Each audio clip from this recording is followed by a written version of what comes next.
Today I'm sharing my story of how I lost my C word weight. You guys know what C word means. We are evading the censorship police by saying C word when we are referring to that virus that the censorship police will come after us for talking about.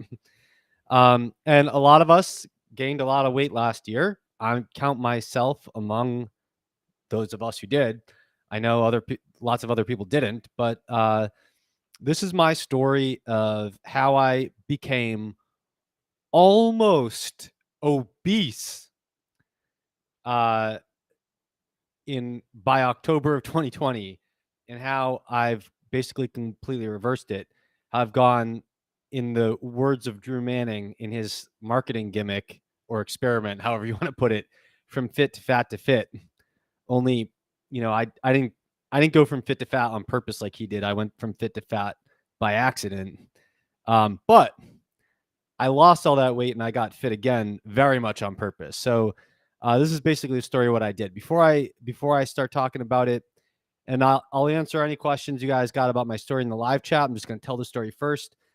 Before I do that, I'm going to get the YouTube link to this live video, and I'm going to post it on Twitter and Telegram for those folks who want to follow us there. And then if you want to read the article and see the photos and see the data, it's all at chrismasterjohnphd.com/weight loss. Easy way to get straight to the article that we're talking about now. So I did write this up, but I'm here to talk about it with you guys, to answer questions live. And then, of course, later, you may be listening to this on a podcast later with a improved audio, and I just want to make sure that everyone gets to hear the story. All right. So at any point, you can leave questions or comments in the chat. I will get to the chat right after I tell the story. So one of the biggest insights that I've learned from all this is basically that I am extremely vulnerable to stress-induced weight loss. And if you go to chrismasterjohnphd.com/weight loss, you'll see links to all the stuff that I talk about here, including self-decode. Although I think my link is just chrismasterjohnphd.com/self-decode. But anyway, so self-decode, it didn't really give me any actionable tools to stop me from being vulnerable to stress-induced weight loss. It had some suggestions, but that's not why I found it interesting. For me, it was kind of consolidating the viewpoint to realize from a previous experience that everything that has driven huge anomalous body fat gains for me has been extreme stress. And I've never recovered from it by modulating stress. I've always, I say always, we have an N of 2 here. There's 2 such events. But out of those 2 events, I've always gotten from fat to fit through a caloric deficit. But I've always gotten from fit to fat through stress. And my general point of view from this is that the work that I'm doing in my life, in the background, in my personal life, to make sure that I'm staying true to my values, to make sure that I have time for myself, to make sure that I'm, moving in the direction that I want to move in. All those things I think are going to be absolutely central to me keeping my weight off and staying fit so that I don't slide back into another stress-induced, near obesity weight gain. But that's not really the main mechanics of how I went from fat to fit. So it's stress got me from fit to fat. Caloric deficit got me from fat to fit. And I realized that caloric deficit is it's mechanistic, and that doesn't tell you how to establish the caloric deficit in a sustainable way so that you lose the weight. That's why I'm telling you this story. If the point of the story was just caloric deficit, I wouldn't have a story. I would just say, you're fat, caloric deficit. So the whole point of telling the story is to understand how it played out in my case, that I was able to establish a caloric deficit. Okay. So basically, like, 2020 was, I know 2020 was stressful for everyone, but the beginning of 2020 was like insane probably 3 standard deviations above the mean stressful for me. Above the mean, not above, I know that many, someone whose whole family died of the C word is also 3 or 4 standard deviations above the mean. But so for me, everything was like going perfectly for me at the end of 2019. My financial situation was everything about my finances was telling me, you're going to finish this book soon. Just spend all day long on it. You don't have to worry about the incoming money. Everyone wants to support you finishing the book. Everyone's just throwing money at you to make sure it happens. And so you can just, do that and nothing else. And so I was riding on this momentum and, creating my whole identity around the fact that I was right around the corner from finishing the book that I was working on. And then in then as COVID, ooh, as that thing, as that thing, as the virus started making its way around, everything starting in January 2020, but really kind of hitting its bottom in March 2020 on the day the stock market bottomed on March 16th. I didn't even realize that, except in retrospect, my life also bottomed on March 16th. But anyway, as that virus emerged, other things in my life were all kind of colliding in a way that just made a perfect storm to completely flip my life upside down. So, I actually had there was an event that in my personal life that I'm not going to go into, that actually happened at the same time that I got the C word at the end of January 2020, first day of symptoms, February 1st, 2020. That had nothing to do with me getting the C word, but happened at the same time. And that over the course of February 2020 basically just turned my work life totally upside down. Like it was in my personal life, and it just reverberated into my business life in a way that I had to completely rearrange my business at the same time that I got the C word, which was the sickest I'd ever been in my life. Totally, completely destroyed for a week in February 2020. And then as other people start to get the C word, all the money just dries up. If you look at the stock market crash of March 2020, it mirrors my business revenue, such that on March 16th, the day that the stock market bottomed, was the one day in my entire business life ever that I had negative revenue, where I issued more refunds than money came in.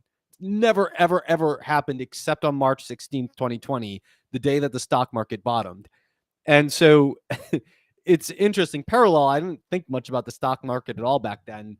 But I think it makes sense just in terms of, the stock market, like the S&P is generally, and there are exceptions, but generally going to be the inverse of the VIX, which is the volatility index. It's there's an index, and then there's a ETF that you can trade, which is sort of like shorting the market, only it's somewhat different. But anyway, point is, they call that the fear index. And so the S&P, the stock market bottoming out on March 16th, and of course that's financial fear, but I think that financial fear was actually societal wide fear. And so, fear hit its breaking point on March 16th, and that's the day that my revenue went negative. And then I turned that completely around with the help of other people in my life who were advising me by putting out the C word guide, which totally turned things around. And that was sort of the certification.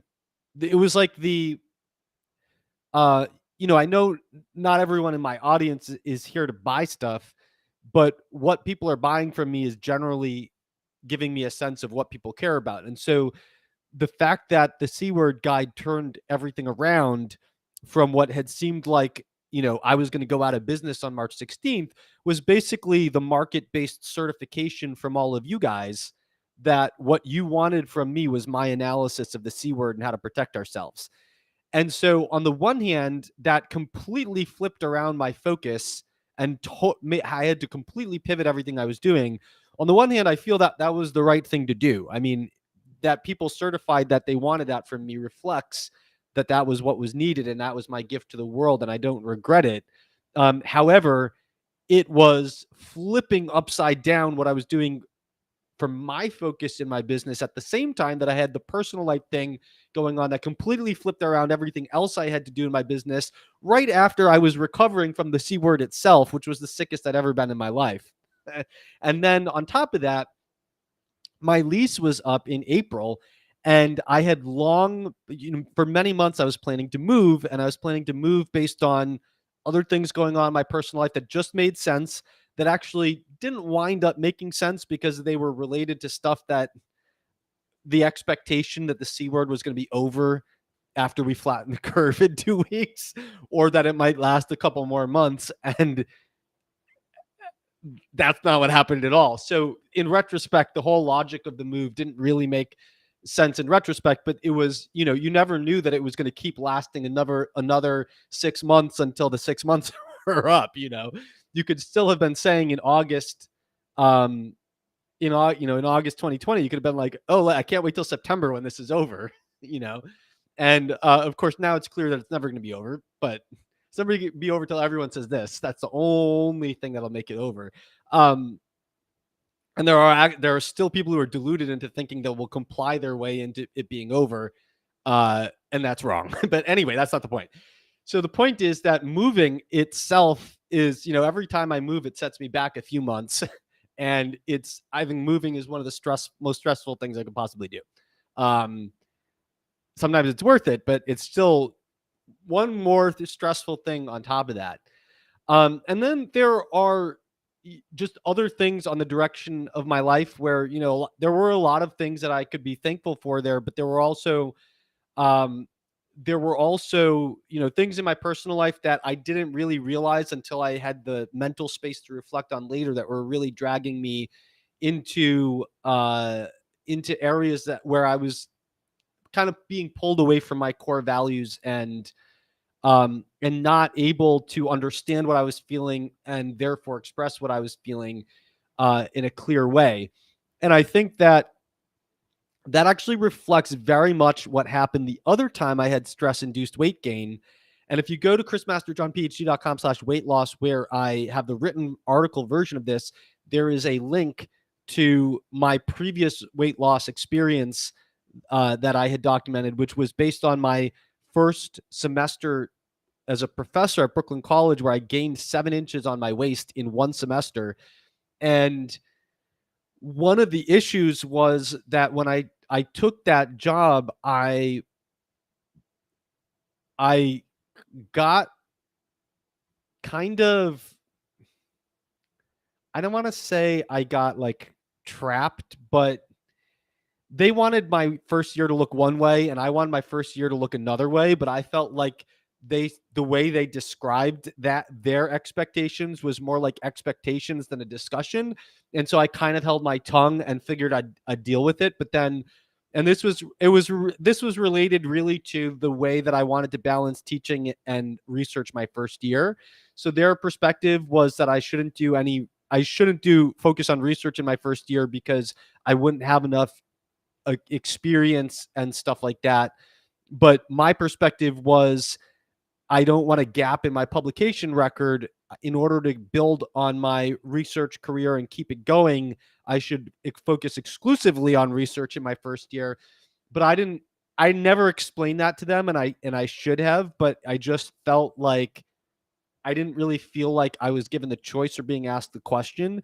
And so I just let this eat away at me for like 6 months, until really the turning point was when I read Tim Ferriss's The 4 Hour Work Week. I felt like I was working 400 hours a week. And so the 4 hour work week seemed really like a nice aspiration. I figured at least if I go from 400 and shoot for 4, maybe I'll land on 40 or something like that. And the only reason I finished, so it's funny, this is a tangent, but it's funny reflecting on that book. I had tried reading Getting Things Done when I was in grad school, and I couldn't finish it. And that's ironic because the book is called Getting Things Done, but I couldn't get the book done. And so what good is a book called Getting Things Done if I can't get it done. But the reason is because getting things done is about like organizing your stuff. And if your stuff is a complete mess, then you're just trying to organize a mess, which is like trying to fit a square into a round hole. Whereas the 4-hour work week starts off by telling you that 80% of what you're doing is a waste of time, so you should stop. And what 80% of what I'm doing should I just stop? So I stopped doing 80% of what I was doing, and then I had the time to finish Tim Ferriss's book. If he had put the 80-20 rule at the end, I never would have finished his book, because I wouldn't have realized that in order to finish the book, I just got to stop doing 80% of the other stuff I'm doing. Um, and so that was what opened up the mental clarity, where I was able to talk to my boss. My boss, department chair, is just elected by the rest of the department. They're sort of like a place. You don't have a real boss. It's like they're your boss for now until they get replaced by someone else, but it's just a rotating faculty position. They're more like a facilitator than anything else. But anyway, I had a 2-hour conversation with him after that, and that, suddenly all this anger that was eating away in my brain just completely released. But anyway, my point is that in my personal life in 2020, I just felt like I was just running into conflicts with who I am on a personal level in a way that I just didn't have the mental clarity to address to myself, let alone the other people in my life. And I think very much in a way that mirrors what happened to me in my first semester in Brooklyn College. I was carrying my unexpressed feelings as stored body fat. And so I feel like that concept, I was carrying my unexpressed feelings as stored body fat. I just think that one sentence is like wildly insightful. And it came to me as I was writing up my post today. And I think that, it's, as I'm speaking about it, it's very much like people talk about how you store toxins in your body fat. Unexpressed feelings that aren't given a voice are like toxins that you store in your body fat. So anyway, so I discovered from Self-Decode that I'm one of 4% of the population that has a particular genotype in the cannabinoid receptor. And I couldn't find any research on this making you vulnerable to stress-induced weight gain, but Self-Decode in their report speculates that would make me vulnerable to stress-induced weight gain.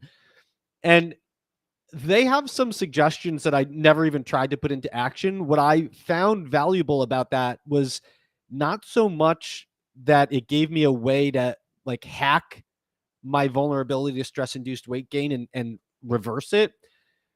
What it gave me was I had a subjective experience that it seemed like when I'm under a lot of stress, I gain a lot of weight. And that allowed me to imbue that subjective self-experience with a sense of objectivity, that there's actually a physiological basis for it. And that reinforced my sense that this is real and that this deserves my top priority, because rather than just a gut feeling that I have an explanation for it. And so I think that reinforces that I need to put top priority towards making sure that I have healthy stress management and making sure that I'm always being true to my own values. Okay, so during 2020, and you guys can leave any questions or comments you have in the live chat. After I tell the story, I'll go through and answer them all. During 2020, I knew that I was under an insane amount of stress, and I voluntarily made the decision that I needed to take more comfort from food, and that I needed to hold myself to a lower standard of maintaining my body composition. So I consciously let myself gain weight because I felt like it would help my psychology. And I believe that this made a lot of sense. In retrospect, I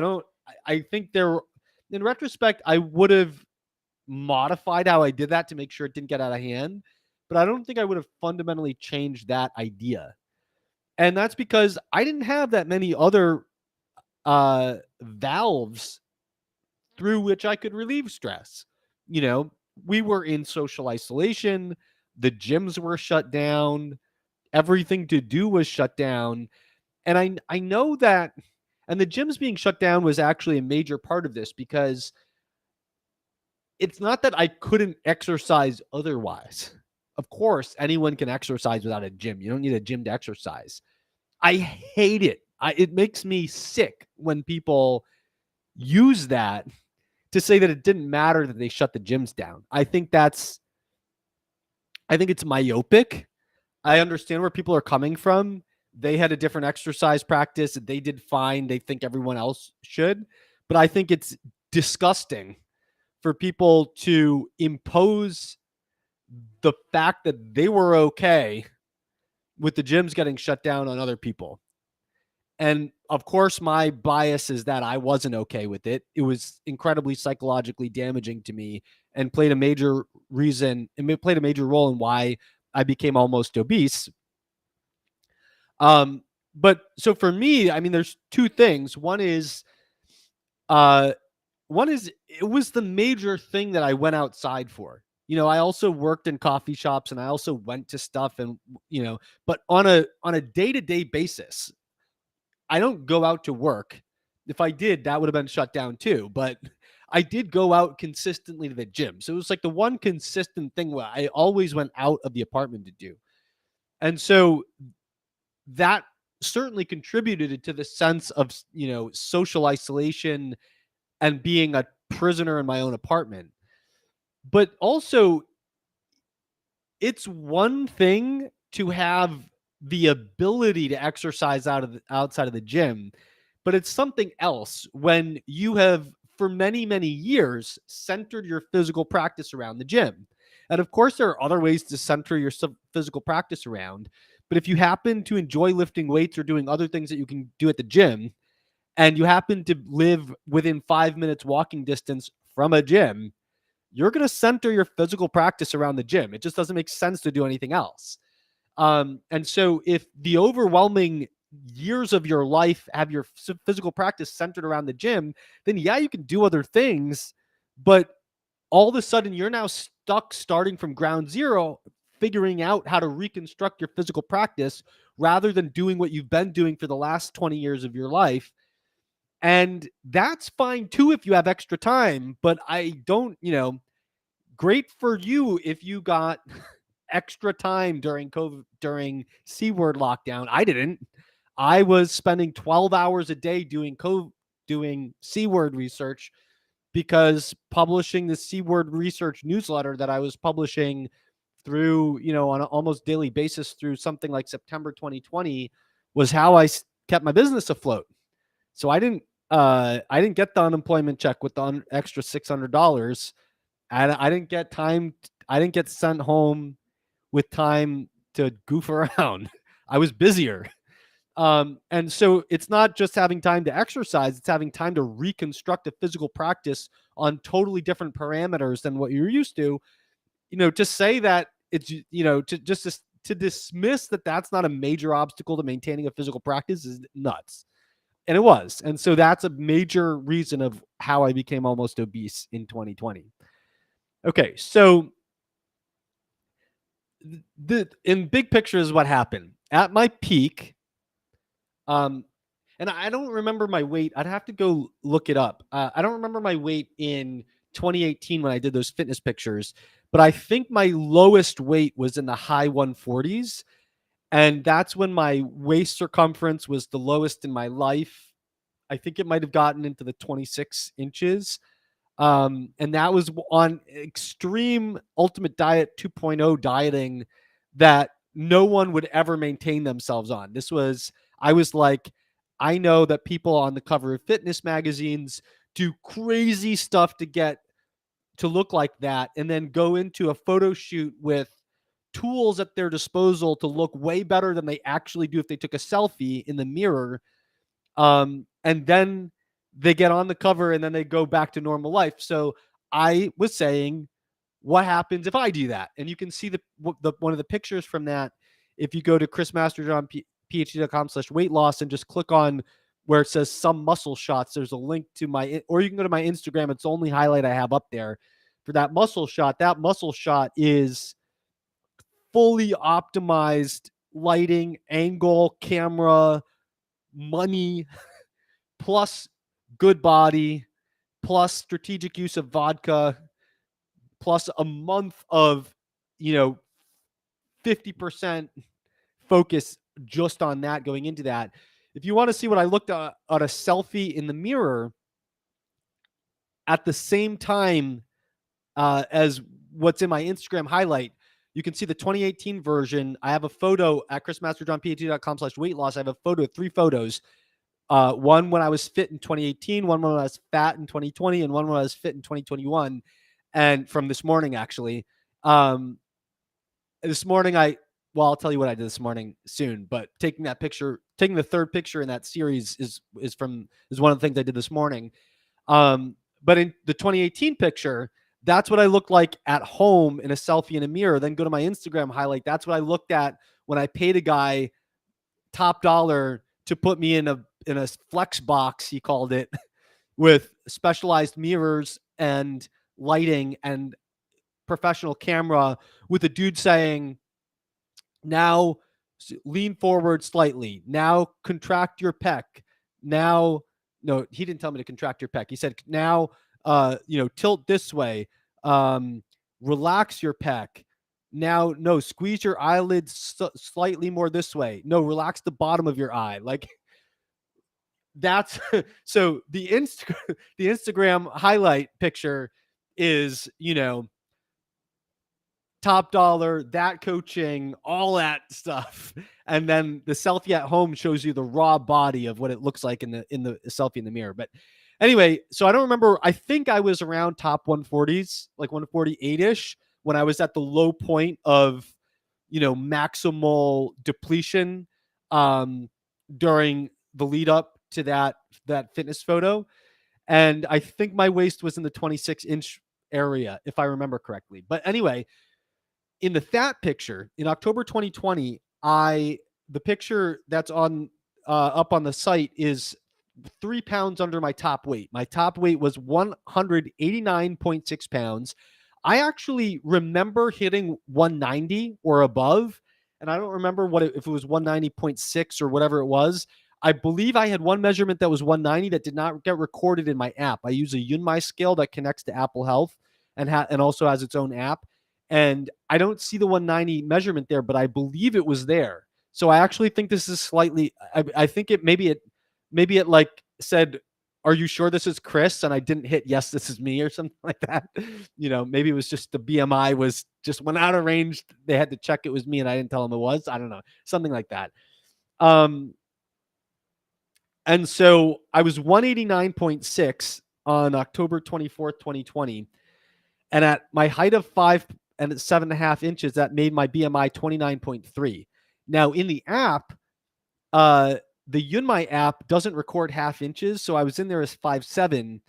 And then I think that imported my height as 5'7" into Apple Health, and Apple Health rounds up the BMI. So I actually I thought that I was obese for one single day of 2020, BMI 30. And I think that was because Apple Health had my height a half an inch shorter than it was and rounded up my BMI.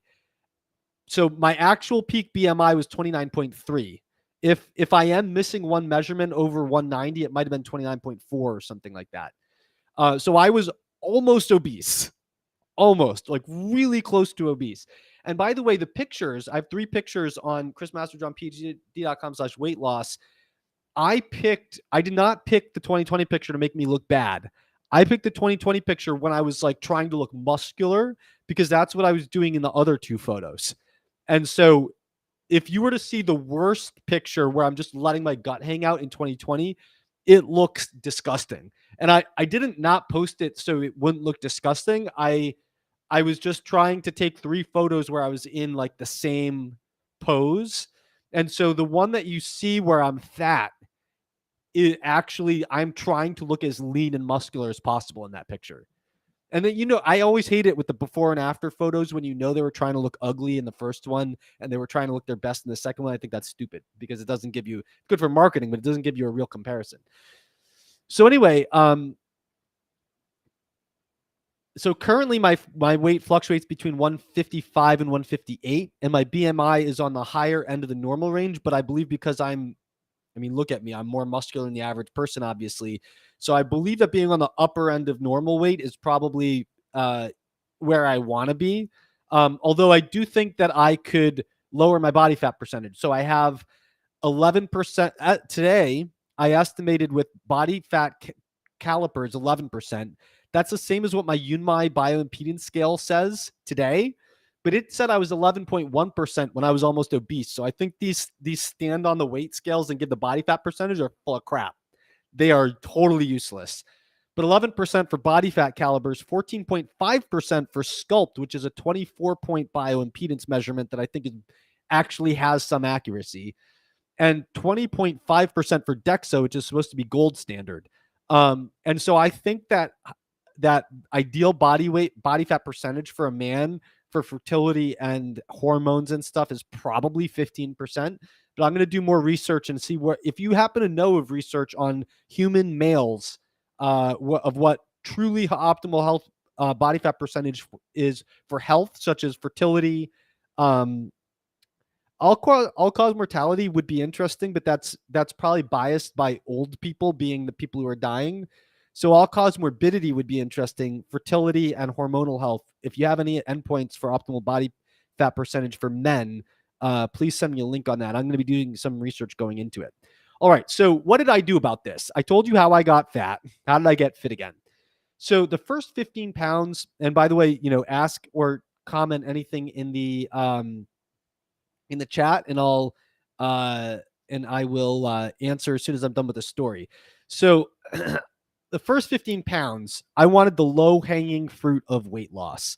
And that's what I call when you can do a simple set of rules that, yeah, maybe the rules are difficult to follow, but they're simple, right? It's not calculate all this stuff. It's not time consuming. It's just follow this principle, go low carb, go low fat, something like that, where, 10 or 15 or 20 pounds just melts off.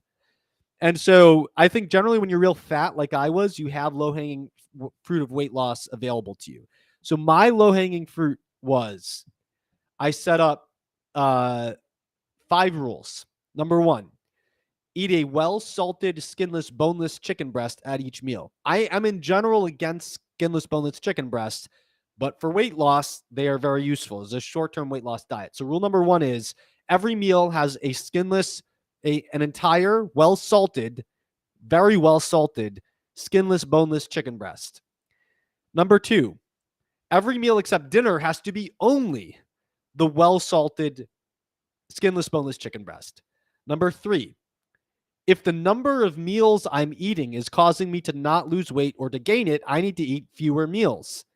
Once I eat the number of meals that are all the same, following the same rules, that leads to weight loss, I keep eating those number of meals, which basically means how many chicken breasts am I eating, because every meal except one has to only be the well-salted chicken breast. Number 4, at dinner, I eat the well-salted chicken breast, but on the rest of the plate, I put low-carb veggies. And I fill the plate up, but I do not heap it. Okay, it has to be one layer of food on the plate, but it has to take up the whole dinner plate. 1 chicken breast, veggies that are low carb and not cooked in oils.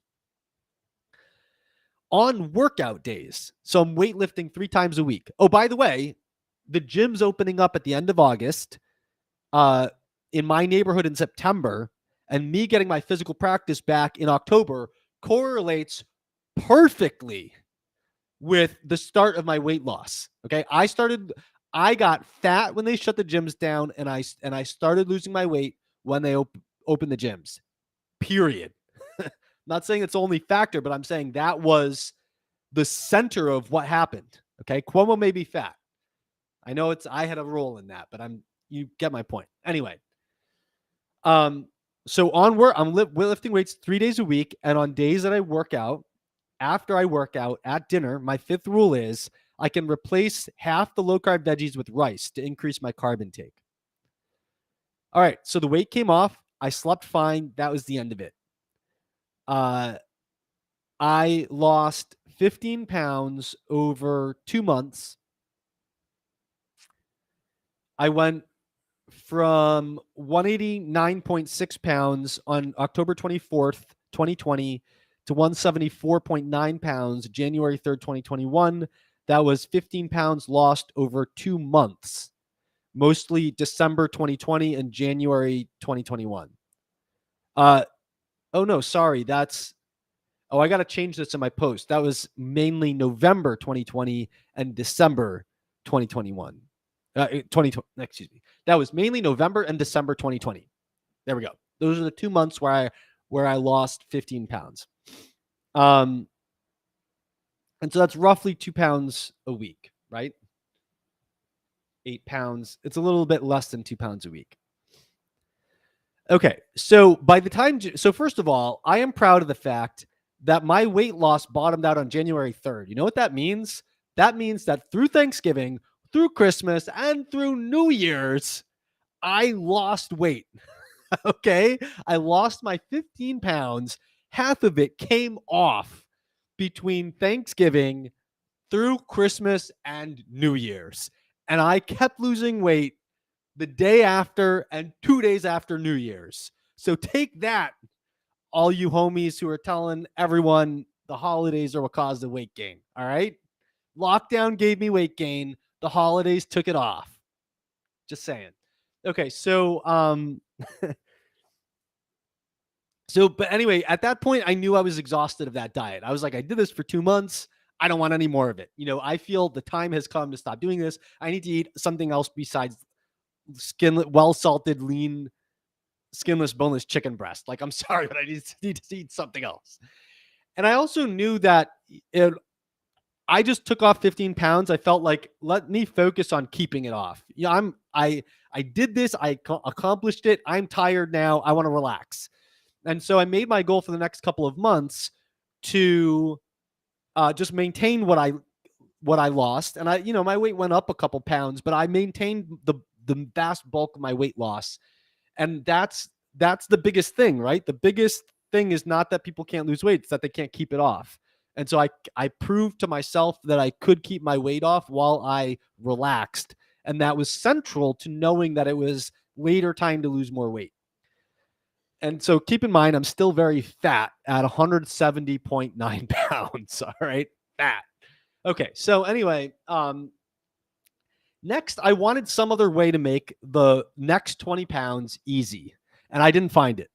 But among the things that I tried, and there are links to some research I did on Twitter and stuff on chrismasterjohnphd.com/weight loss that I'm talking about here. But anyway, the first thing I wanted to do was go back to my weight loss of 2016 when I lost the 7 inches off my waist that I gained in 1 semester teaching at Brooklyn College, largely through, hiding my unexpressed feelings and my body fat.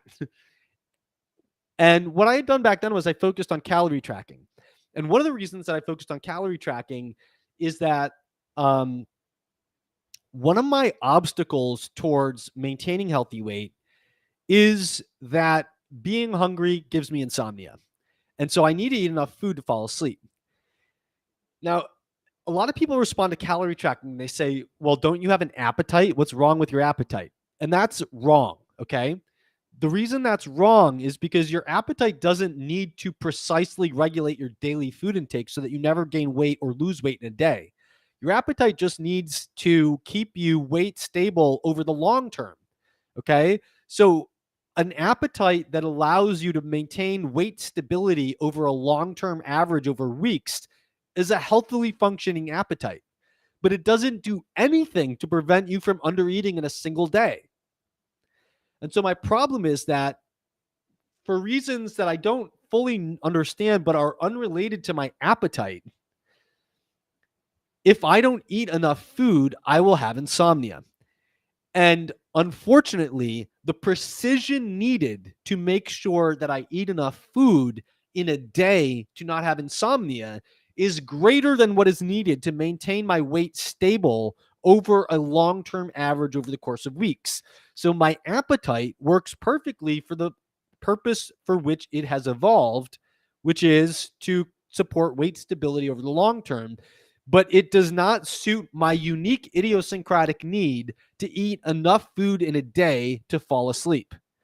And because of that, there are periods in my life where I will tend to bias myself towards slightly overeating in order to make sure that I never have a problem falling asleep.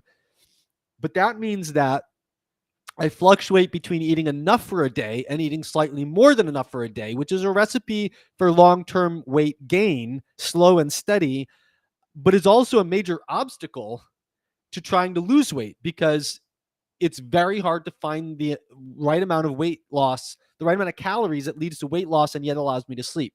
And so what I found is that if I track my calories, I can find that precise, 150 calorie window where I do lose weight, but I also sleep. So I tried that at, early this year and it didn't work. I could not find a 150 calorie window where I could fall asleep on a calorie intake that would lead to consistent weight loss. And so I went out in search to try to find other things. I thought, I looked back at my weight data and I had a big insight.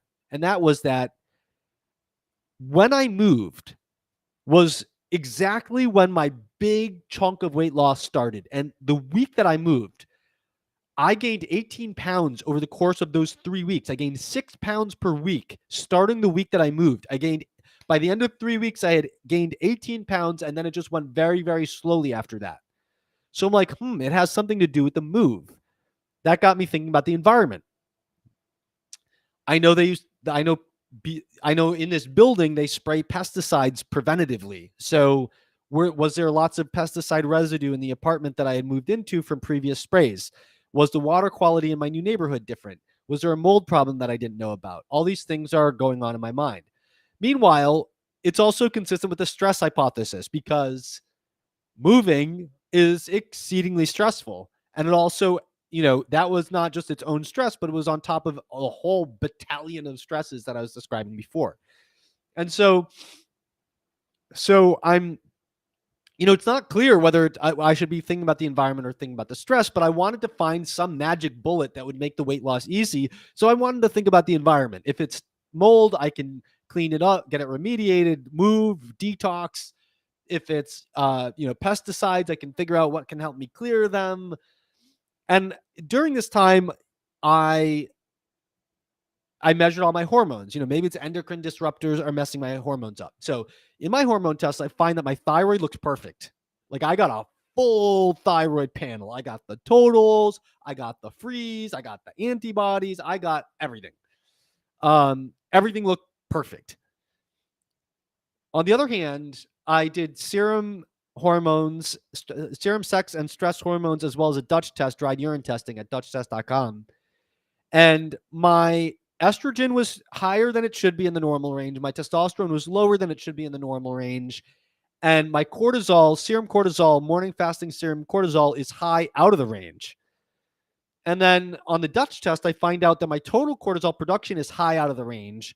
But my cortisol pattern through the day is I wake up and it's skyrocketed and then it precipitously crashes during the rest of the day, which was very consistent with the midday fatigue that I was experiencing, where I just, it's the middle of the day. All of a sudden I got to take a nap.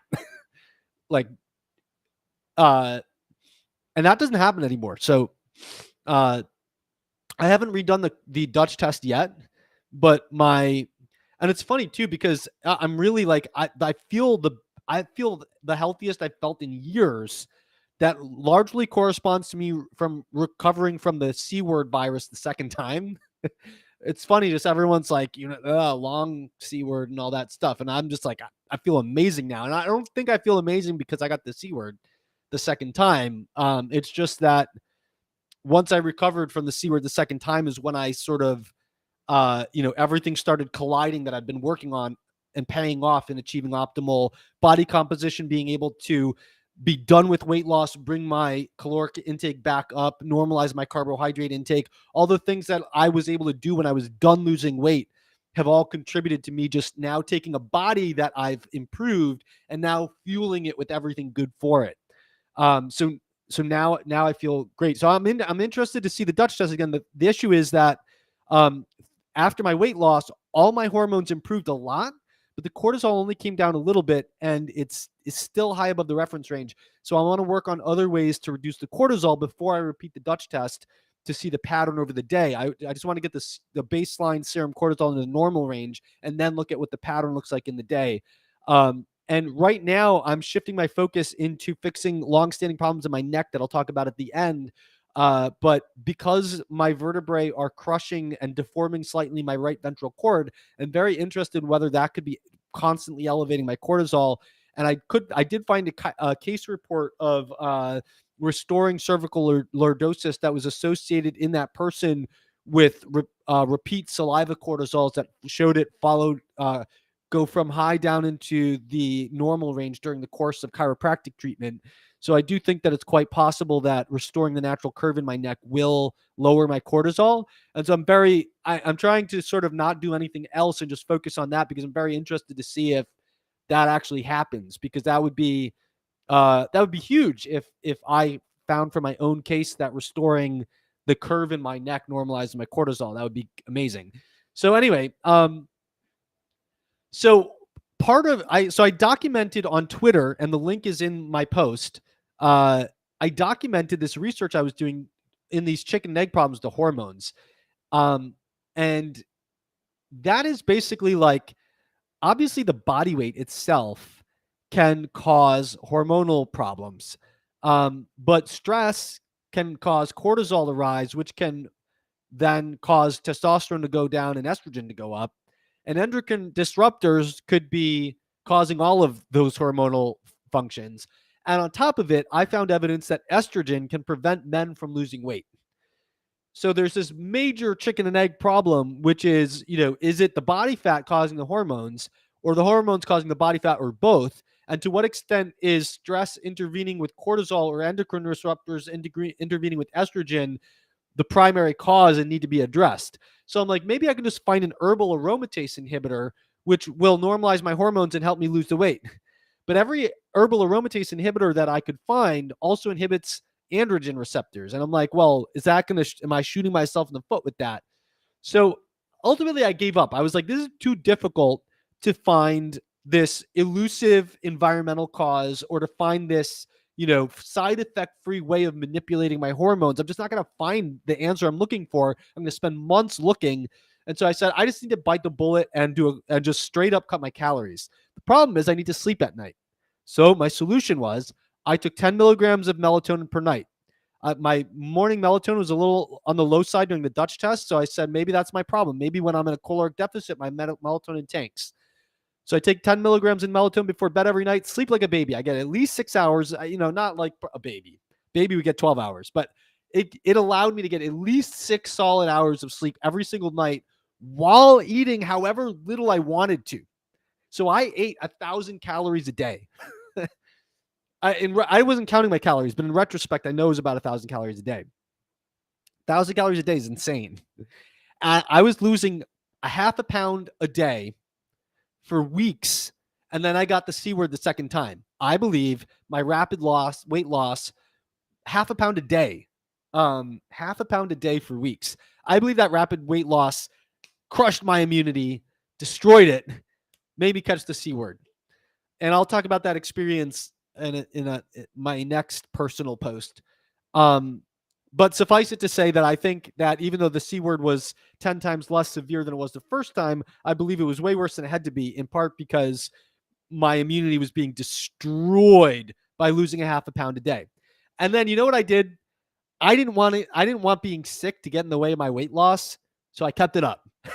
So while I had the C word, I lost 0.6 pounds a day on purpose, which was probably really stupid, but I was pissed that I was fat. And I was like, I don't care what you throw at me. You can throw the C word at me. You can put me in the emergency room. I'm losing this weight. And I don't advise that. I think that was really dumb. And I think I got a lot sicker than I could have. But I I was losing weight and I would be damned if anything got in the way of me finishing. That's how I looked at it. But then something got in the way, and that's that I developed a breathing problem. And I've talked about this breathing problem before. If you I know I've talked about it. I think if you YouTube search C word and coughing and my name, you might find it. But anyway, my problem was not from the C word. My problem was from my metabolic rate crashing from the weight loss and eating a very, very low carb diet. Remember, on 1,000 calories a day, where I'm trying to mainly eat adequate protein, I'm eating almost nothing else. So I'm on a very low carb diet this entire time, and losing 0.5 to 0.6 pounds a day is insane weight loss. Thyroid has got to go kaput temporarily during that time, right? And so what happens is, because carbs generate 30% more CO2 than fat, and because your CO2 is produced from energy metabolism. So if your metabolic rate tanks, CO2 drops. If you're low carb, CO2 drops further. CO2 is acid, so your blood becomes alkaline, and in response, your brain slows down your breathing rate to hold on to the carbon dioxide to acidify the blood and bring it back to normal pH. And so if you measured your blood, you wouldn't see the pH drop because the response is so quick, but that's the sequence of events. The pH goes alkaline, immediately the hypothalamus kicks into gear and slows down your breathing rate to retain CO2. And so the end result is that you equilibrate at a slower breathing rate. The problem is the breathing rate is so slow and it's so shallow that my mind is saying I'm supposed to be breathing more and I can't. And so it's totally different than what happens in the C word, right? The C word, respiratory failure, comes post respiratory distress, characterized by over 30 breaths per minute was one of the criteria for a serious case. So C word makes breathing rate go up. My problem was breathing rate went down. So this was not the C word, except to the extent the C word was probably adding more catabolic stress to my body, worsening the problem. But it was not C word respiratory distress. It was low calorie, low carb, metabolic rate crashed respiratory distress. I guess you could call it distress. It's respiratory problem that is the opposite of what happens in the C word. Just happened to coincide with me getting the C word as an extra stress on that system. And so I spent like $600 on devices to try to measure my CO2, the Lumen and I got it over here, Breezing. Both of these things were a total waste of money, completely useless. But my theory proved correct because I used my understanding of what I thought mechanistically was going on to fix the problem, and I fixed it easily. What I did was I got rid of my caloric deficit. I stopped losing weight for 2 weeks, and I switched onto a high carb diet based on moderately low side of adequate for protein, high carb from lentils, bread, fruit, and orange juice. And the problem disappeared. And once I was confident the problem was gone for good, I instituted another caloric deficit that was more moderate and was based on a high carb diet. And I finished out the weight loss. The exact numbers can be found at chrismasterjohnphd.com/weight loss. But overall, I went from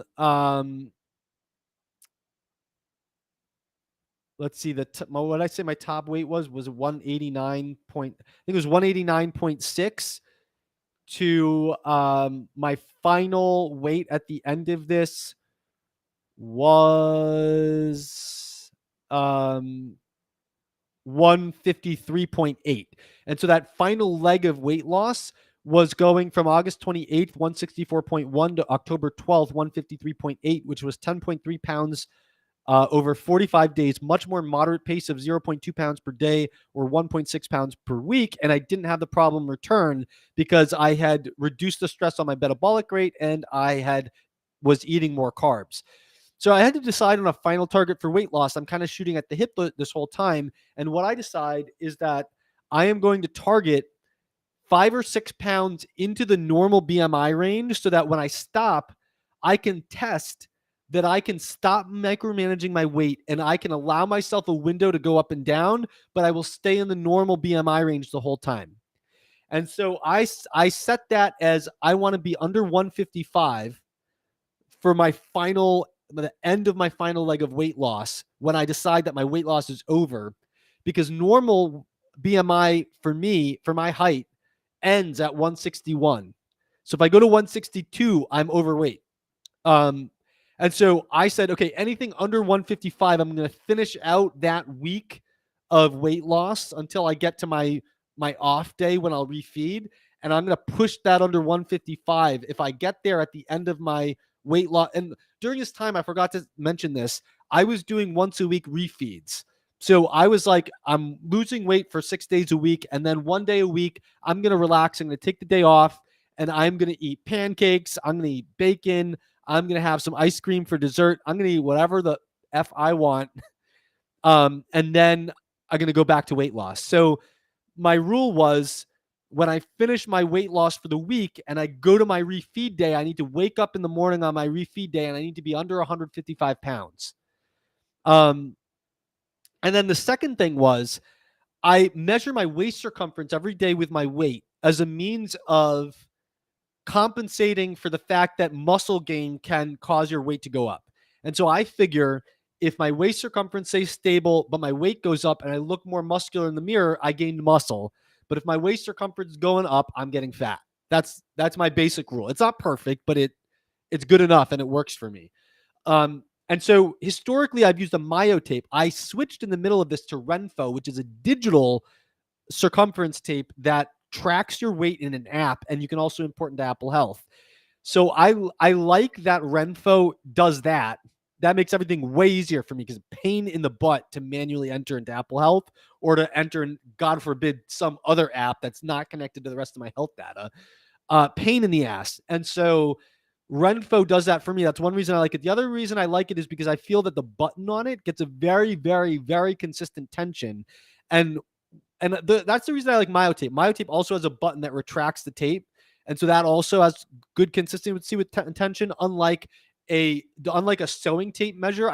The thing about those is you can never be sure that you're squeezing it to the same amount all the time, right?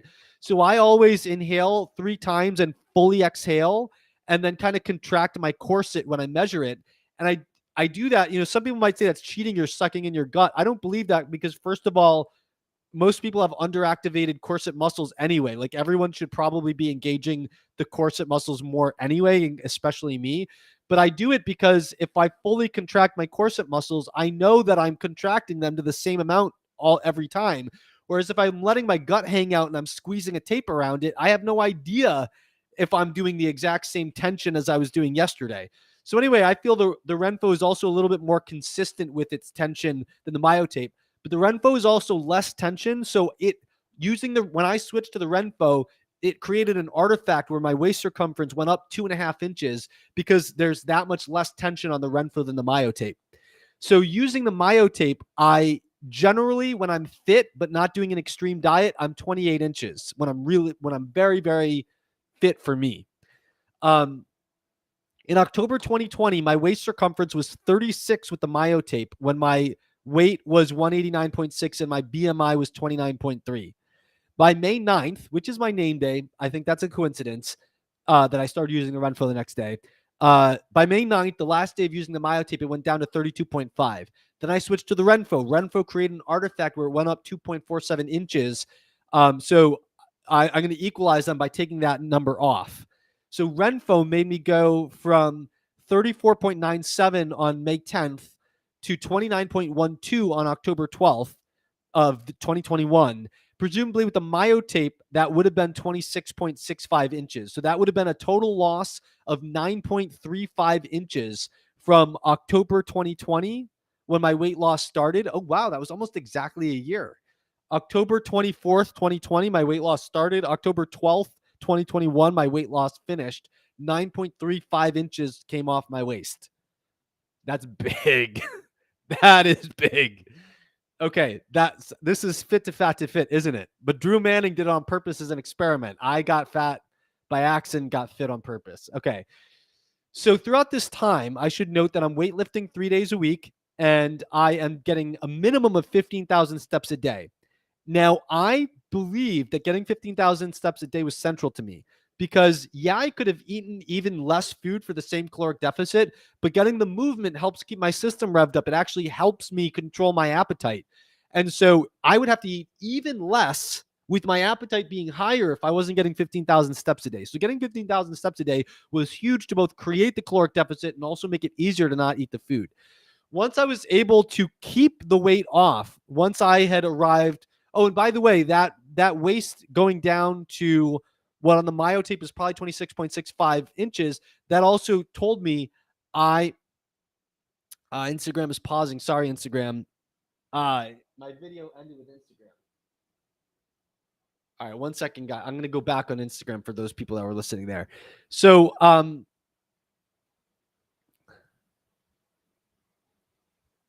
oh, it looks like maybe it's bringing back my old video. Anyway, well, you guys have me. So slide video doesn't seem like it's working. Hold on 1 second.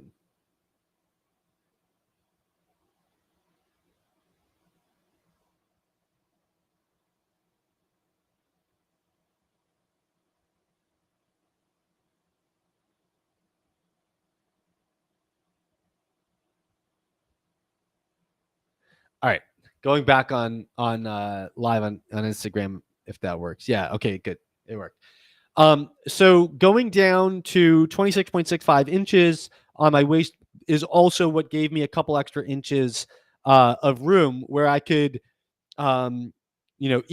eat intuitively without managing my calories and make sure that I had room to go up and down a little bit, staying within where I wanted to be.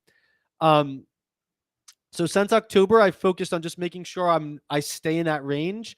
I don't try to stay in that range. I just eat whatever I feel like intuitively, and I make sure that I do stay in that range. And so me being able to eat intuitively and not get out of that range is confirming for me that I am maintaining my weight loss. So I'm staying between 156 and 158 most days. Sometimes I go a little bit outside that range, but not much. And I'm 29.3 to 29.6 on the Renfo for waist circumference. Rarely going out of that range at all, never for more than 1 day. So then I had to look at melatonin. So my melatonin was 10 milligrams per day while I was losing weight. That's what allowed me to sleep while being on the weight loss. I reduced the dose by 2.5 milligrams per night at a time. So I went down to 7.5 milligrams. I made sure I could sleep fine on that. Then I went to 5, made sure I could sleep fine on that. Then 2.5, then 0. Now I don't take any more melatonin. My testosterone has gotten better. My estrogen has gotten better. My cortisol got a little bit better, but it's still high, like I said before. I am now focusing on restoring functioning of my cervical and thoracic spine to see if that improves my cortisol. That's going to be my main focus going forward for the next 2 or 3 months. This morning, I got a sculpt from Amazon in yesterday, and that's a 24-point bioimpedance tool. And this morning, I took photos. Photos are up at chrismasterjohnphd.com/weight loss. I measured myself with body fat calipers.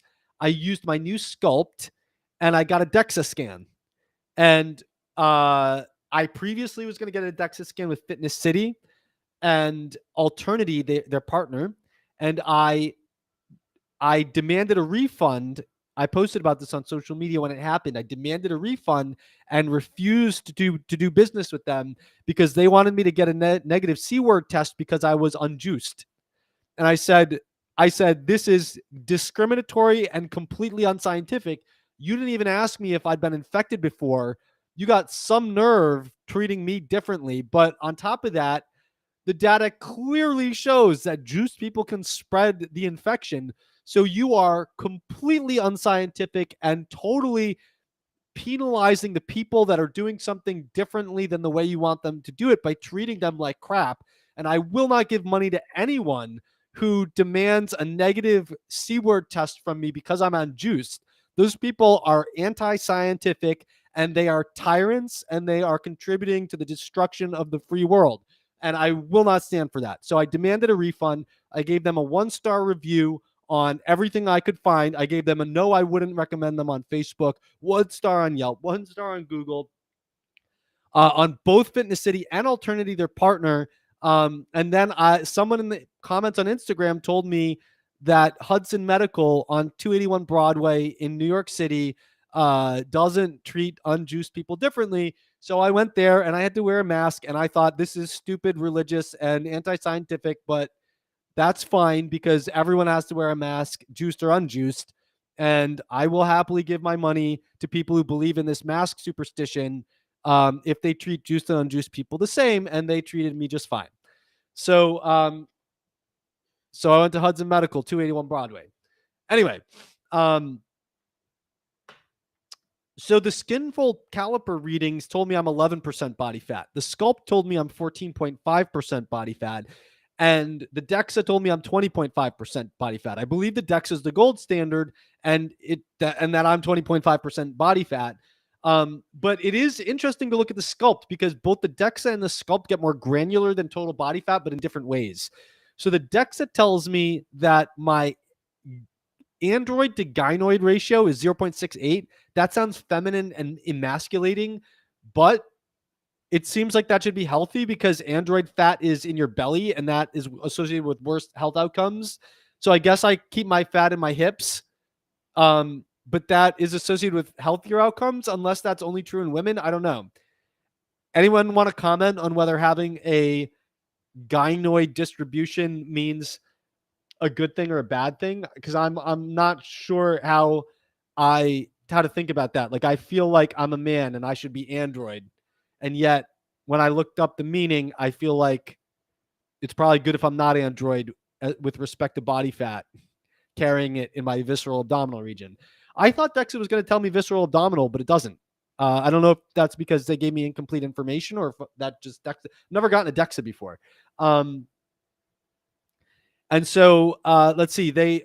I'm 25th percentile for a young normal person and 10th percentile for an age controlled person. That seems less interesting to me than what optimal body fat is. I want to know what optimal body fat percentage is for a male. I suspect it's around 15%. Even though aesthetically things look great. I mean, I got definition in my abs. I mean, you can see definition there, right? It's not it's not cover of Men's Fitness quality, um, but that's reflected actually in my body fat distribution. So the Dexa also tells me that I have the highest body fat in my lower body, in the legs, versus the arms and trunk. But the Sculpt is interesting because the Sculpt is a 24-point bioimpedance tool. And so it actually tells you the body fat percentage at each of the 24 points.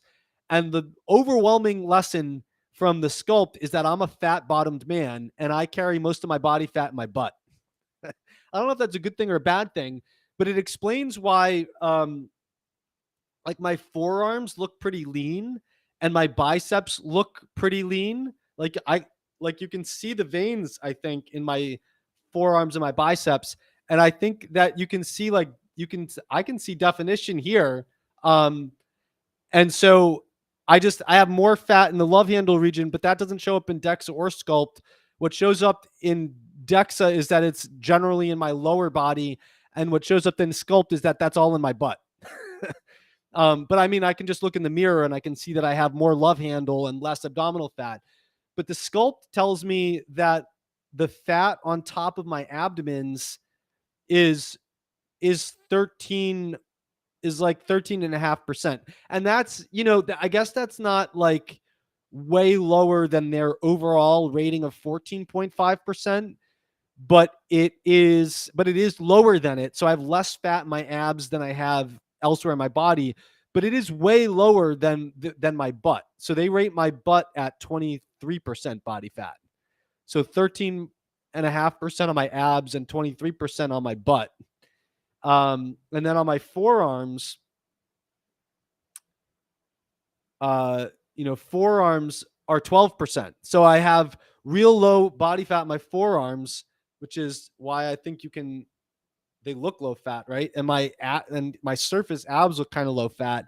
And then I obviously have some love handles to hang on to here. And I wouldn't even have noticed it if I didn't do the Sculpt, but apparently my butt is fat. Anyway, so it looks like I'm 20.5% body fat if Dexa is the gold standard. And so going forward, I'm going to get a Dexa in another year, but I want to use these home metrics and see what actually predicts the change on the Dexa, right? So sculpt is a pain in the ass. It's 24 different points that you have to scan on your body. And sometimes you have to wait for it and like move it around for it to scan. And so you do not want to do that every morning. All right. So I can weigh myself and take my waist circumference every morning. It's easy. It's a ritual for me. And it doesn't take that much time.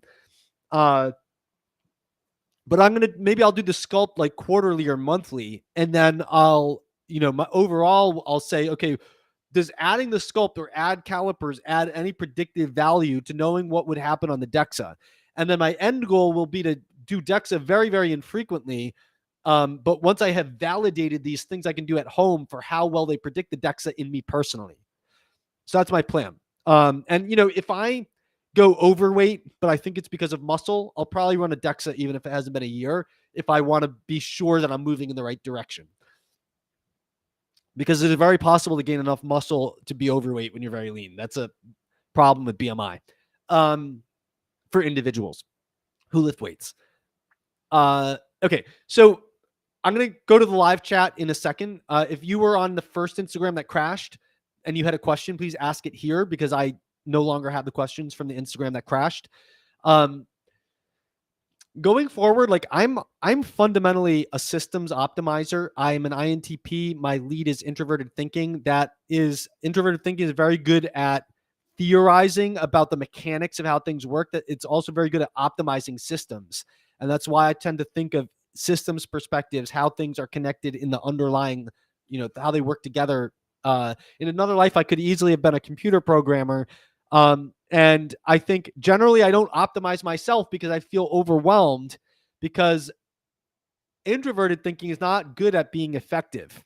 So people with extroverted thinking, which is a shadow function for me, are the good at being effective. So it's taken me till I'm very old to learn from people who use extroverted thinking how to more effectively select what I'm optimizing. And so that's put me in a position where I actually have some time to optimize myself, but also is helping me realize that if I don't optimize myself, how the hell am I going to keep optimizing other things? Because eventually I'm going to fall apart. And so I'm now going forward. I've made a mid-year's resolution that I'm going to be very systematic about my health. I'm going to break everything down into 2 or 3 month periods that are, correspond to my weightlifting cycle, but that's not really the main point. The main point is pick a health goal that lasts 2 or 3 months, focus exclusively on that as a primary goal. And then as secondary metrics, make sure I maintain all the gains that I had made in whatever my previous cycle was. And so this cycle going forward, I feel like, I could slash my body fat percentage from 20 to 15% to be optimal.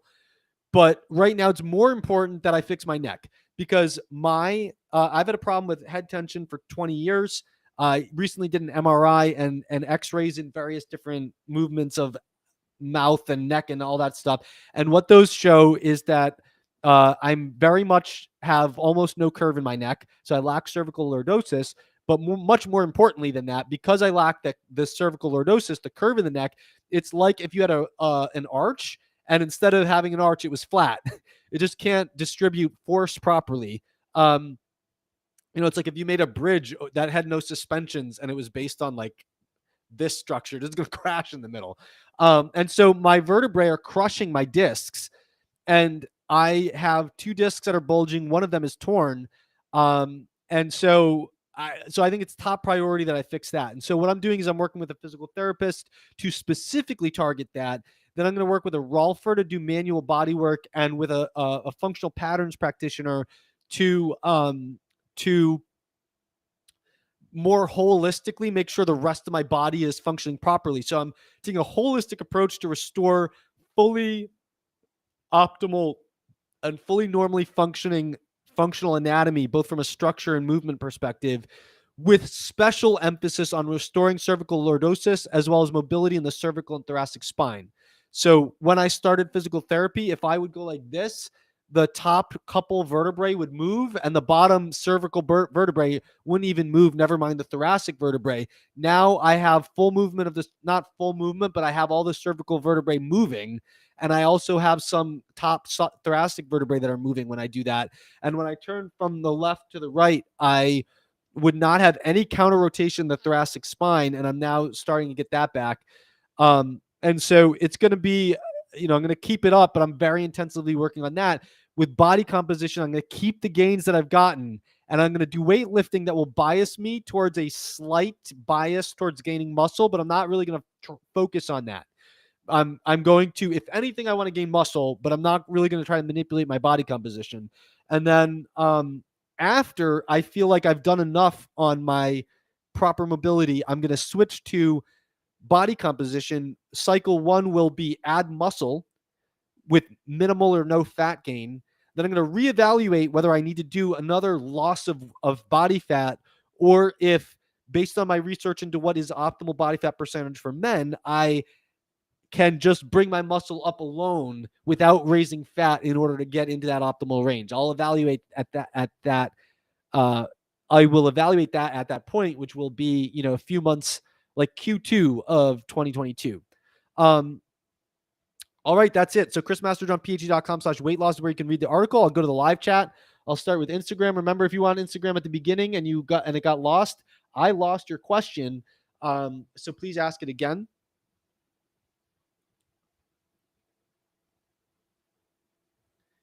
Jane Giggles says fat on buttocks and thighs in women is associated with lower CVD risk, I believe. Yeah, I know that's true. What my question is that also true for men? I don't know whether that's true. I know women tend to have it, and the women that have it more have lower CVD risk. I just don't know. If it's true in men. Jane Giggle says, which Dexa do you particularly ask for to get fat percentage doc requisition rec? I didn't ask a doc for a requisition. I just made an appointment with someone that had a Dexa scan, and you just tell them you want body composition. Jane Giggle says, military straight neck is very common in fibromyalgia for some reason. My mom has fibromyalgia, so that's interesting. Jane Giggle says, Cephally device might help tension. I don't know what a Cephally device is. Magmine patented Magtine with magnesium 3 crosses BBB. Yeah, that might be interesting to try. James Dean Nicolatino, or whatever his name is, sent me some free Magtine, and I haven't tried it yet. All right. That was Instagram. I'm now going to go to Facebook and YouTube, which are all tied together in my Restream chat. Craig Hollander says, hey, Chris. Hey, Craig. Lean, strong, and healthy says audio is super low. Oh, damn. Is it still super low? Have I been torturing you the whole time? I have it on my microphone, and my microphone is at 75% gain, where it always is. I don't know why. I don't know. Did anyone? I apologize if it was super low. I don't know how that would happen. CVO83 says, I just read your newsletter on this. Good stuff, Chris. Looking great. Thank you. Appreciate that, CVO83. Mike says, I'm still doing dips on a granny walker. Cool. Wendy Lubinus says, it's a community at the gym. I definitely get it. As Olympic weightlifter, I need feedback and support. Yeah, totally agree. That's on the gym lockdowns being terrible. Cosmic Kate says, you got this. Damn right I do, Cosmic Kate. Duke Man says, 26 inches sounds like anorexia to me. Well, keep in mind that the way I told you I do it, right? I said I fully exhale in my abdomen, then inhale and then fully exhale. And I do that 3 times till I feel like the tape is giving me a consistent measurement when I'm fully exhaled and my corset muscles are fully tightened. So if you're measuring your waist circumference with your gut hanging out, you might have the same waist circumference as me, but it might be clocking in at 32 inches or something like that. Heavenly Bound says, you're killing me. Sorry. Thanks, Doc. TMI. Well, if it's TMI, you don't have to watch it. Duke Man says, Dean, lean protein plus fiber and switching cooking with saturated fat or monos has been great for losing fat for me in the past. Yeah, but I mean, that's the low-hanging fruit of weight loss. Like that type of, I had my low-hanging fruit and that works. But sometimes you got to do more than the low-hanging fruit. But by all means, ride out your low-hanging fruit, right? Duke Man This man says the C word made me went from 18.5 to 20.5, now back to 20. What is this, kilograms or inches or what? But fat also. Doing 4 hours eating window right now to slim my, was that the gait you gained? The weight you gained? During 4 hours eating window right now to slim my belly. Unfortunately, I like beer now and don't do low carb anymore. Yeah, I mean, I'm not low carb at all now. I eat, I mean, right now I'm keeping the Orthodox Lenten pre-Christmas fast. I'm eating like fish and lentils and toast. um, but I lost the last 10 pounds of my weight loss journey on a high carb diet that was moderately low protein and was, lentils, bread, fruit, and juice. So, and I don't drink alcohol every night, but I'll have a glass of wine or a craft IPA a few times a week. Fire Top Man says fake Biden suspended the mandate. No, I don't think so. OSHA suspended it until the lawsuit goes forward because they were ordered to by a federal judge. It's just suspended until the court case goes through. Duke Man says my sleep has always been terrible with keto and low carb. It only got better when I stopped restricting carbs. Yeah, I mean that's not surprising at all. Carbs help get tryptophan into your brain, which is needed for melatonin synthesis. Normal says you need to live in a high CO2 environment. Well, I'm not. I don't have control over the CO2 in my environment. I'm not going to move just to chase after CO2. I respect anyone who is going to, but I'm not doing that. Throat says, Dr. Masterjohn, have you looked into locals or Rumble? Never heard of Telegram. Too many small platforms. I don't know about locals. I don't think I might have heard about it. I'm playing around with Rumble. I got to play with it more before I really have a decision on it. What I saw was that Telegram just kind of took off real fast, whereas Rumble seems kind of hard to gain traction. And so I'm not sure what I think about it, but I'm very much thinking a lot about how to become more censorship resilient. So these are what platforms to go on are without diluting my efforts. Trying to go everywhere at once is something I'm always thinking about.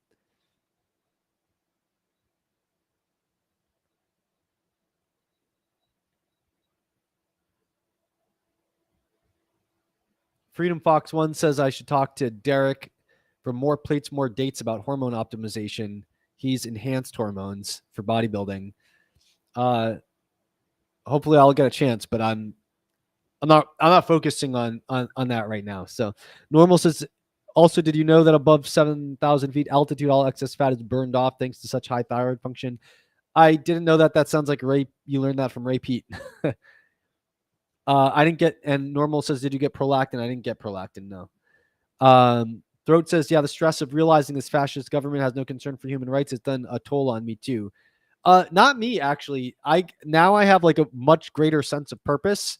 I do from time to time feel anxiety over that, and I just realized that that's when I need to take some time off. You can't be a freedom fighter hero 24/7. You need some time for yourself.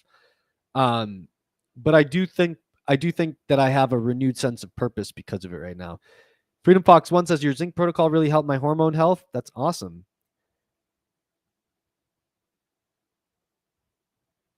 Normal thinks taking LSD will reduce the cortisol. I guarantee you that's not going to work for me. Guarantee you. Third says maca powder. I like maca powder, but I don't feel like it's anti-stress. I feel like it's pro dopamine, maybe pro androgen in its it gets me revved up in a testosterone sort of way.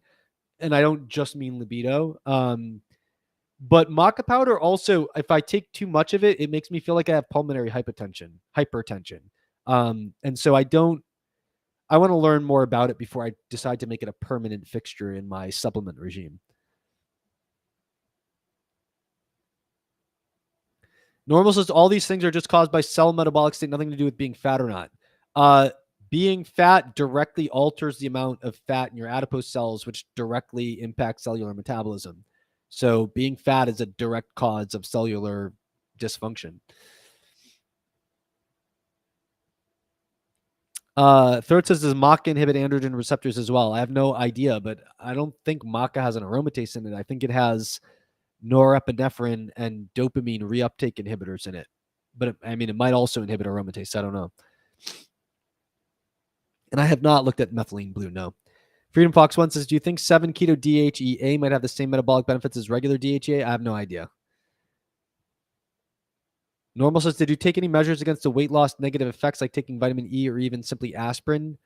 No, I did not. Normal says, surely you could have upped your calories to like 1,500 and negated nearly all of those things. Yeah, that's how I reversed them by eating more calories. I told you that. Throat says, any supplements when you were low carb? No. I don't remember what I was doing for supplements, but I wasn't doing anything special for low carb.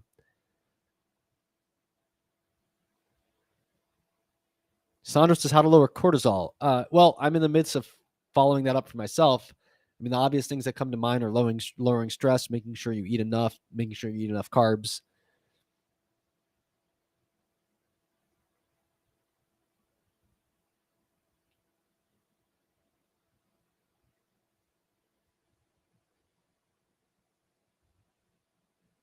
Wellness Path for me says BMI is brain dead. Real life is more complex than single stupid number. BMI is not a stupid number. It's just a tool, and it provides stupid inferences if stupid people use it. BMI is a pretty good. BMI is, first of all, it's designed for populations, not individuals. On a population level, it works pretty good for its purpose.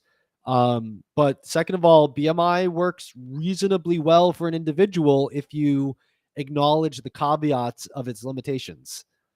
If you use it as the be all end all number of where you need to be, you come up to idiotic conclusions like, a bodybuilder is overweight even if he's 8% body fat because he has so much muscle. And that's a stupid conclusion, but you have to be a stupid person to read BMI that way. Like a smart person acknowledges BMI as a tool and does not conclude that a bodybuilder is fat at 8% body fat because they're overweight on BMI.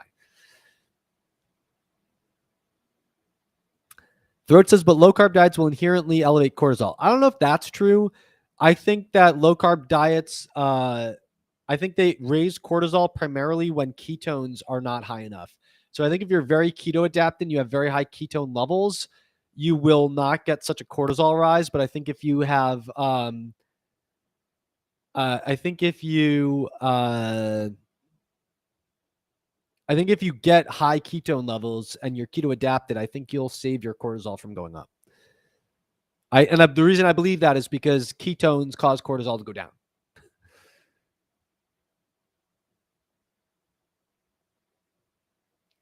Simon, that's great to hear about your weight loss.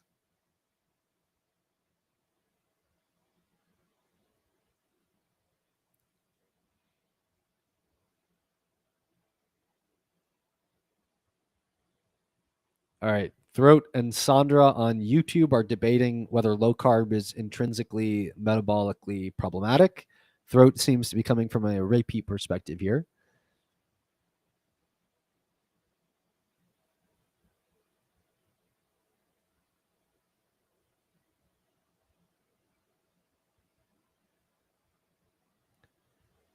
All right.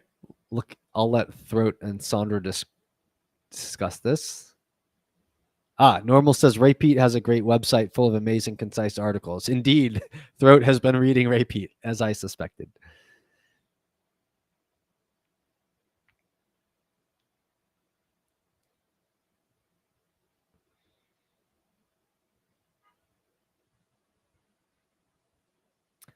Mike says, is that normal to have a caliper less than your Dexa? I have no idea.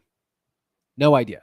But I would note that where does the caliper come from? It comes from here or here, and it comes from the thigh, and it comes from the abdomen. And the sculpt shows that my body fat percentages are not very high there. It's mostly in my butt, and the caliper doesn't say to measure my butt. So that's probably why the caliper reading is so low. And my abdomen is one of my lowest fat areas. That's why I have some definition in my six pack, even though my body fat percentage is 20.5%.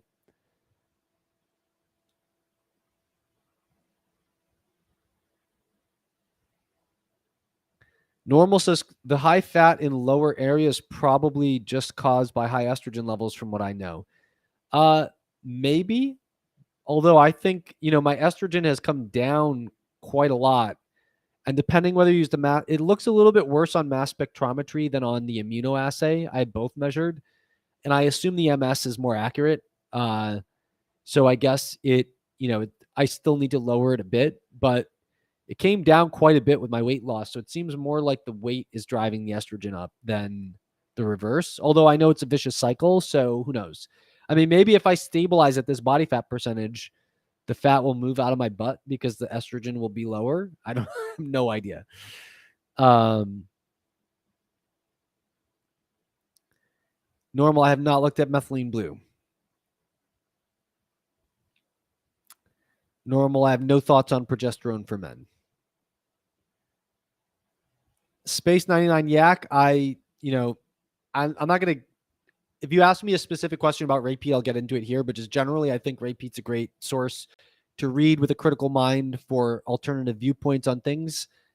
Generally have not fully agreed with him on most things where he's led me to research something, but I've usually come across with a different perspective than I had when I started out, and I wouldn't have started out if it weren't for reading repeat. So uh, I think he's a great person to read if you're the type of person that thrives on looking at alternative perspectives of things. Normal says, why do you believe that your thyroid results are perfect since what doctors consider normal or healthy is horrible? I didn't ask a doctor. I think they're perfect because of what I think.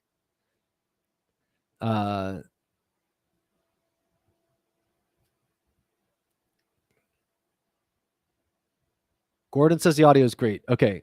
Oh, that's great to hear. So a bunch of people said the audio was great. I was worried. It's one person said it was low before. They probably just said their volume down. Gordon Smith says locals is Dave Rubin is running locals. Interesting.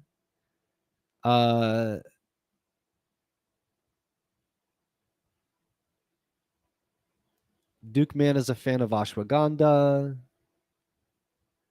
Throat. So decrease coffee consumption to decrease cortisol. I genuinely don't believe that coffee raises my cortisol because I drink a lot of coffee and my cortisol is sky high when I wake up in the morning and it plummets precipitously after I drink coffee, according to my last Dutch test. So maybe drinking coffee frequently is raising the fasting morning cortisol when the caffeine is not in my system. But acutely, coffee seems to lower my cortisol, if anything. So I'm very skeptical of that. But I feel much better when I have more coffee. I do think that I've created dependency, but the dependency has mostly been that I felt the need to keep going when I should be resting. So what I'm working on now is just getting out of my habitual coffee consumption on days where I take rest. And that kind of helps me wean back on some of that. But I don't have time to like quit coffee now. I don't have time to take a week off and go through all that. But I just generally feel better on coffee, generally speaking. And Ray P thinks caffeine is a nutrient. So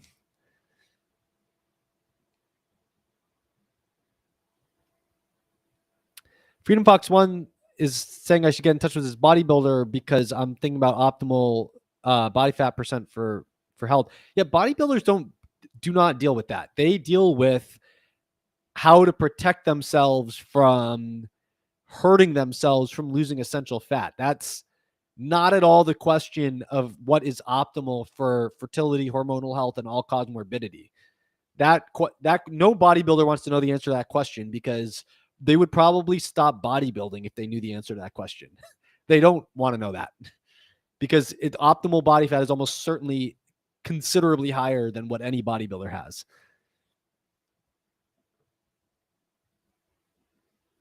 Sandra says on keto, my ketones remain low. Should I add ketones? I would think that taking exogenous ketones, if you're on a ketogenic diet and your cortisol is high, I would think exogenous ketones would suppress the cortisol. And I think that because injecting ketones exogenously into humans in research lowers cortisol.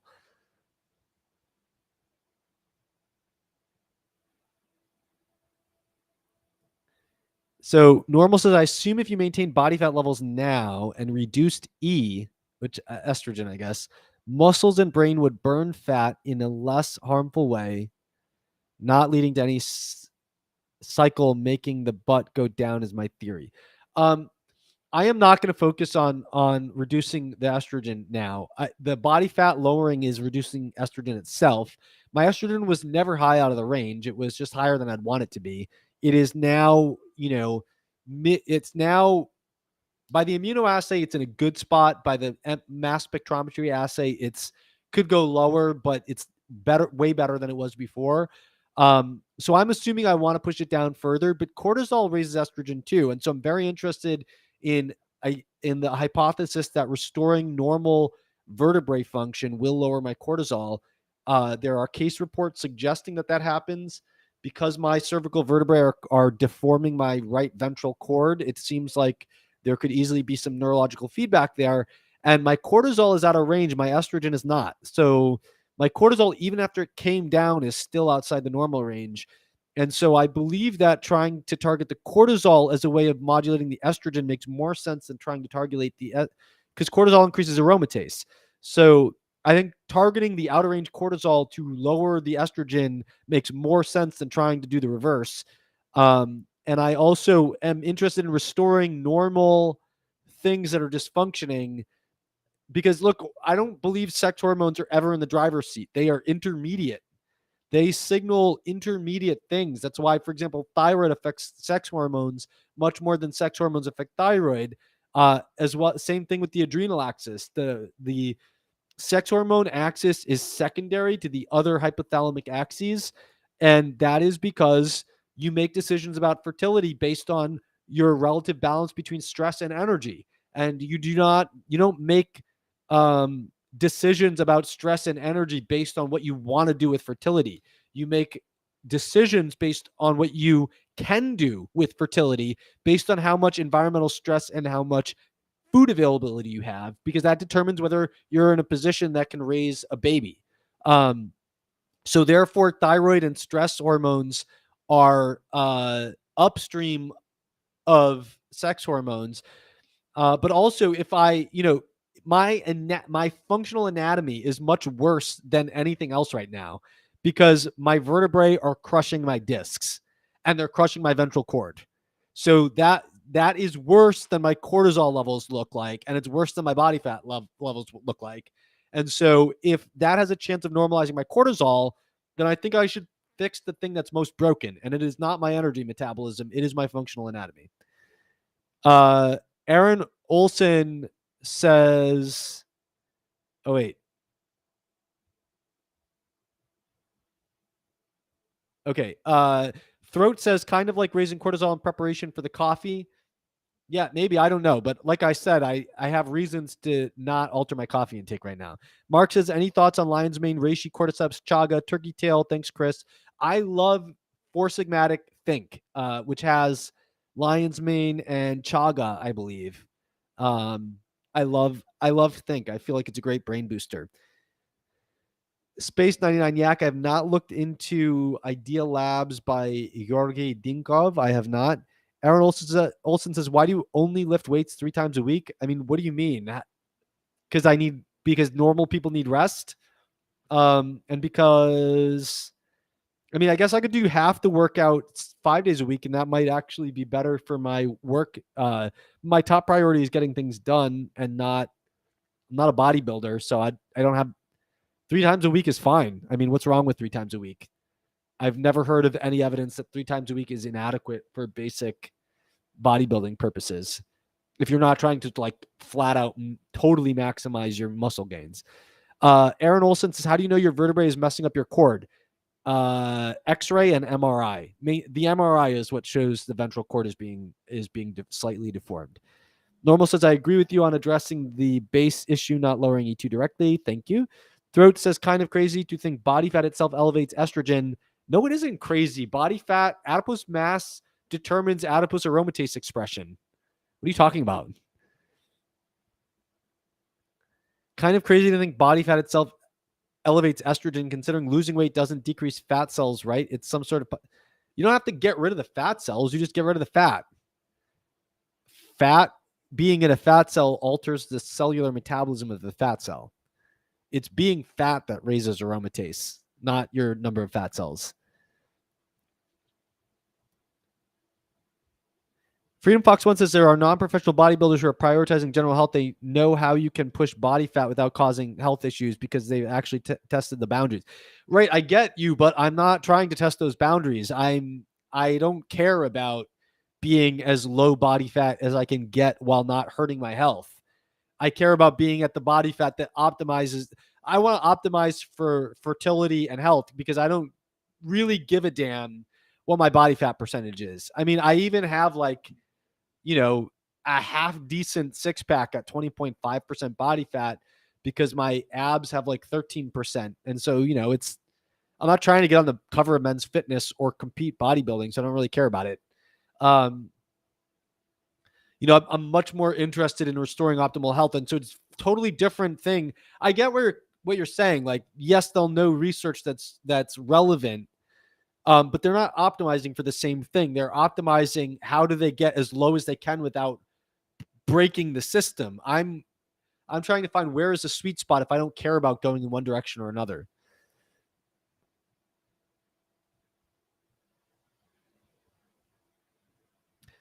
All right, just going to go back to Instagram for a sec, see if there's any more questions, and then I got to go. I got lots of stuff to do. I got to prepare a speech for November 20th. Please make sure you go to your local Worldwide Rally for Freedom this Saturday. If you're anywhere near New York or you can travel, come to ours. I am speaking in New York City. Starts at noon, Central Park West and 65th Street. If you're anywhere near New York, come. If you're nowhere near New York, go to your local Worldwide Rally for Freedom. Travel to wherever is closest to you. Please stand up for freedom with the rest of the world. Jane Giggle says, what company do you prefer for said hormone testing? DutchTest.com for dried urine testing. And I don't care for the others, LabCorp or Quest. Generally speaking, LabCorp. Chill Waiver 182 says, love the necklace. I'm glad someone said something about it. No one said they hate it so far. I decided I'm going to experiment with trying to express my style. I've been way too long. I've just relied on getting advice from women about what to wear. But I listened to Michaela Peterson's podcast with Tanner Guzzi, the author of The Appearance of Power. And Tanner says that women advise their husbands and boyfriends how to dress because they would rather do that than be embarrassed by them, but they would all much rather have the man choose how to dress and it look good. And so he also says that high contrast, like light skin, light eyes, dark hair, I believe I have high contrast, looks better with high contrast colors. And so I was like, let me just try this out and see. So I bought this because blue and orange are high contrast sets of colors. I don't know what I'm doing. I'm just playing around with different stylistic things just to see. I'm just not sure if I like it. So I tried this on, and at first I was like, there's something I don't like about it. I'm not sure what it is. And I believe it's because I was wearing a white shirt. And I actually, I think I like the way this looks with a black shirt. And I think that's because black and orange look good together. I don't know. But I am trying to find my own style by trial and error. So I'm committed to no longer ask women what they think about anything and just buy something, see if I like it and go from there. All right. Well, Space 99 Yak is indifferent on the necklace. Thank you. That is also, I don't really care what other people think. Well, let me take that back. I'm interested in what other people think, but I'm not wearing it to get some kind of reaction. Let me put it that way. So it is interesting to me that you're neutral and that who was it who loved it?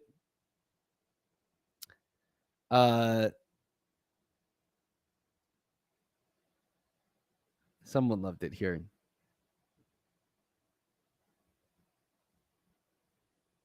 Well, I don't know. Whoever I just thanked for loving it, someone loved it, and it was Chill Waiver 182. So it's interesting to me that Chill Waiver 182 loves it, and that Space 99 Yak is indifferent to it.